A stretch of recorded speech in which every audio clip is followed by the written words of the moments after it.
Hello and welcome. This is Explain That. This is a tutorial on how to log out Facebook on other devices step by step on mobile.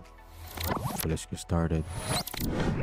So first up, open up your Facebook account on your main device that you don't want to log it out.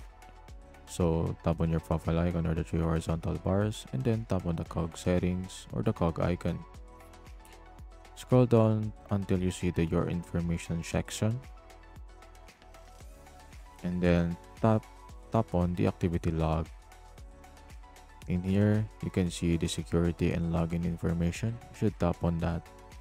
It will prompt you to have three options: to logins and logouts for your login and recognize device. Tap on where you're logged in. In here, you'll be able to access all the logs that you've already done and have logged in to other devices as well if you had. And then you could just tap on the three dots and then tap on log out.